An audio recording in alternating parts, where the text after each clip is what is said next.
Assalamualaikum warahmatullahi wabarakatuh. Halo sahabat muslim sekalian dimanapun kalian berada, yang tentunya dimuliakan oleh Allah Subhanahu wa Ta'ala.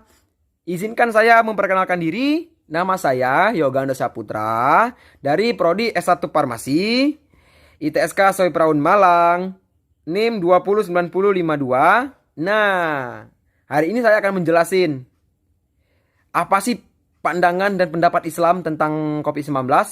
Nah, bagaimana sih cara Nabi menghadapi sebuah wabah? Apa pernah di zaman Rasulullah pernah terjadi sebuah wabah? Oke, kita simak video berikutnya. Oke, sebelumnya saya mengingatkan kalian untuk taati yang namanya prokes, protokol kesehatan. Apa yang telah dianjurkan oleh pemerintah, tolong diingat, ditaati, gunakan masker, hand sanitizer, menjaga jarak, cuci tangan. Dan juga kita patuhin apa yang telah diperintahkan oleh para ulama kita seperti MUI dan yang lainnya. Untuk misalkan untuk yang rajin mengaji berjamaah, ya dikurangin dulu. Maksudnya bukan dikurangin, tapi melalui pengajian online kan bisa. Jadi jangan sampai pandemi ini menghalangi niat kita untuk beribadah. Nah, lanjut untuk pembahasan, apakah di zaman Rasulullah pernah terjadi wabah? Nah, ini saya sudah membuka sebuah artikel dari Universitas Islam Indonesia. Nih, kita bacain. Bertambahnya orang yang terjangkit virus corona atau COVID-19 saban hari sudah tentu membuat sebagian besar orang merasa cemas dan gelisah. Nah, rasa itulah yang kita rasakan saat ini. Namun demikian, sebagai umat beragama, pandemi COVID-19 justru menjadi peluang mendulang berbagai amalan utama. Tuh. Tidak hanya ibadah kepada Allah, tetapi juga kebaikan terhadap sesama manusia.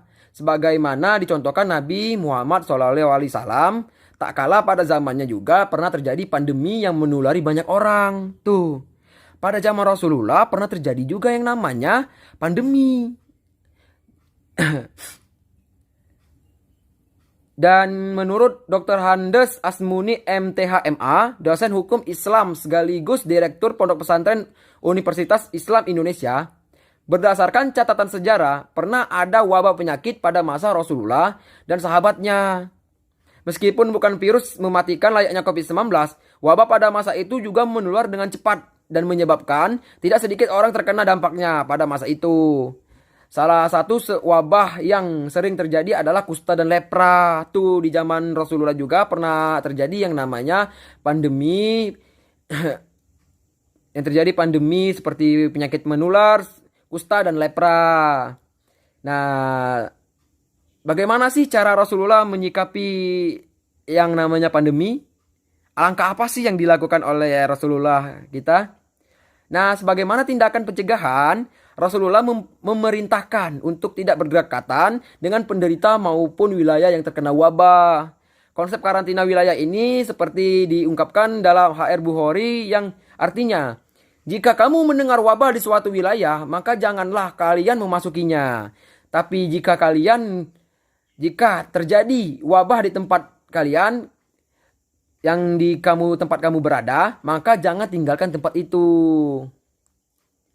Tuh, dalam menghadapi wabah penyakit, Nabi Muhammad SAW memberikan konsep karantina untuk menyelamatkan nyawa manusia dari ancaman kematian akibat wabah penyakit menular.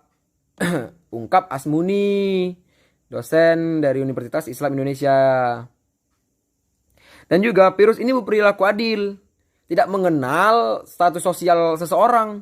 Dia bisa menyerang orang kaya, orang miskin, penguasa, orang bodoh, orang pinter, semua diserang. Nggak ada virus ini membeda-bedakan status sosial. Semuanya diserang sama dia.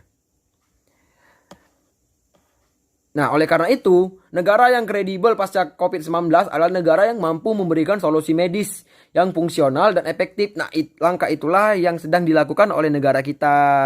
Jadi jangan mengeluh lah. Tetap tawakal, ibadah, pokoknya jaga kesehatan.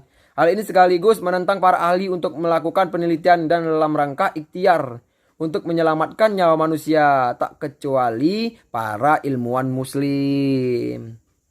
Nah, jadi itu yang dibahas di artikel ini. Jadi kita mengambil hikmah dan pelajaran, kita patut untuk mencontoh jejak apa yang telah dilakukan oleh Rasulullah.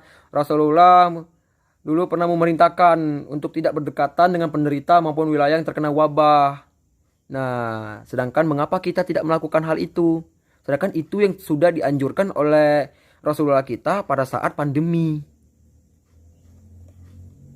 Nah, jadi untuk sahabat muslimku sekalian, jangan patah semangat, kita tetap sehat, jaga prokes kesehatan, apa yang dianjurkan pemerintah kita jaga.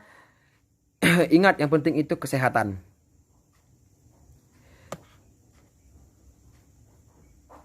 Nah, sekiranya itu saja dari pembahasan saya. Jika saya ada kata yang salah, mohon maaf. Kepada Tuhan saya mohon ampun.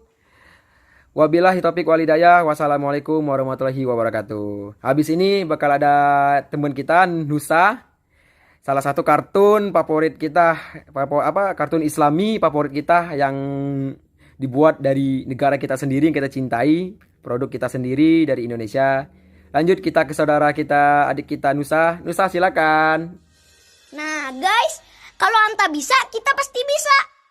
Ayo cari keberkahan dari anjuran Nabi. Wassalamualaikum warahmatullahi wabarakatuh.